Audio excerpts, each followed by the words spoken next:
إن الله وملائكته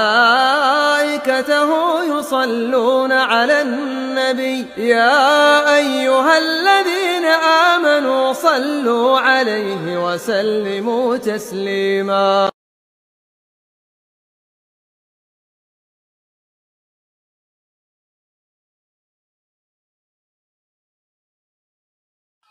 Ma'asyiral muslimin rahimani wa rahimakumullah. Kenapa landasan agama di dalam Islam adalah Al-Quran dan hadis? Karena Al-Quran dikatakan oleh Allah Subhanahu wa ta'ala, "Dzalikal kitabul la raiba fi." Inilah Al-Quran yang tidak ada keraguan di dalamnya. Tidak ada kerancuan dan kesesatan di dalamnya. Semua apa yang terdapat di dalam Al-Quran, maka itu adalah pasti benar. Tiada kesesatan dan kesalahan di dalamnya. Tiada kezaliman di dalam hukum-hukumnya. Wa tammat kalimatu rabbika sidqan wa adla. Dan telah sempurna kalimat Rabbmu sidqa, jujur di dalam berita-beritanya, wa adla, dan adil di dalam hukum-hukumnya. Oleh karenanya Allah Subhanahu wa ta'ala mengatakan di dalam Al-Qur'annya, la ya'tihil batilu min baini yadayhi wala min khalfihi. Tidak ada kebatilan datang di dalam Al-Quran ini, baik dari arah depan maupun dari arah belakang. Dan Allah Subhanahu wa ta'ala menjamin untuk menjaga Al-Quran sampai kiamat tiba. Tiada satupun orang yang berusaha untuk menambahi, merusak, mencampur adukkan Al-Quran, kecuali Allah Subhanahu wa ta'ala akan bongkar kedoknya. Inna nahnu nazzalna dzikra wa inna lahu lahafidhin. Sesungguhnya kamilah yang menurunkan Al-Quran dan kamilah yang menjaga Al-Quran. Adapun hadis, kenapa hadis dijadikan sebagai landasan yang kuat? Karena hadis pada hakikatnya adalah wahyu Allah Subhanahu wa ta'ala. Wa ma yantiku anil hawa in huwa illa wahyu yuha. Tidaklah Rasulullah sallallahu alaihi wasallam berbicara berdasarkan hawa nafsunya, namun berdasarkan wahyu dari Allah Subhanahu wa ta'ala. Dalam Musnad Imam Ahmad dan Abu Dawud dalam sunannya, dan hadis ini disahihkan oleh Syekhul Albani dalam As-Sahihah, bahwa Abdullah ibnu Amr ibnu Al-As pernah mengatakan kepada Nabi sallallahu alaihi wasallam, "Wahai Rasulullah, kadang engkau bercanda, kadang engkau marah. Afanaktubu kullama taqul? Apakah saya harus menulis semua yang kamu ucapkan?" Maka apa jawab Nabi sallallahu alaihi wasallam?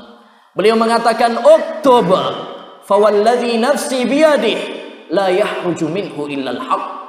Tulislah wahai Abdullah, karena tidak ada yang keluar darinya. Beliau mengisyaratkan kepada lidahnya, tidak ada yang keluar dari lidahku ini kecuali al-haq, kebenaran.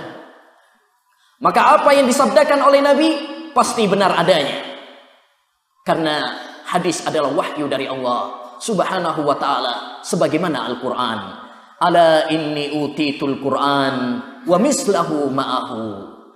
Ketahuilah bahwa saya diberi Al-Quran dan sepertinya, seperti Al-Quran juga, yaitu hadis Nabi Muhammad sallallahu alaihi wasallam yang sahih.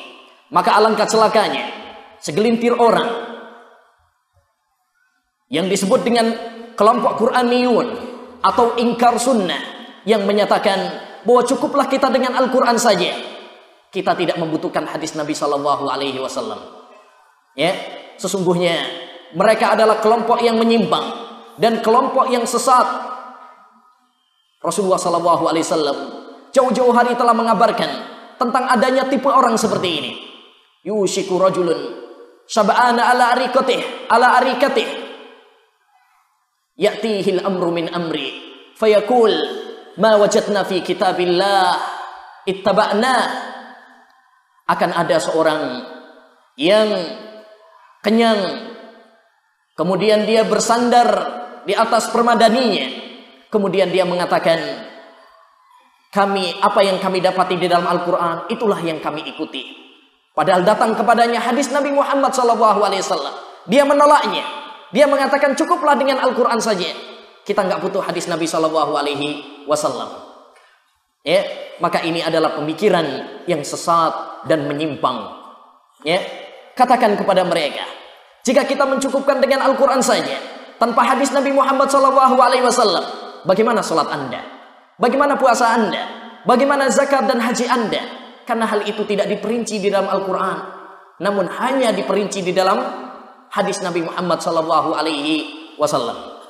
Saya jadi teringat dengan sebuah kisah cerita yang disampaikan oleh Ustadzuna Al-Fadil Abu Unais Abdul Hakim bin Amir Abdad dalam risalahnya Risalah Bid'ah. Beliau pernah berdialog dengan seorang ingkar sunnah.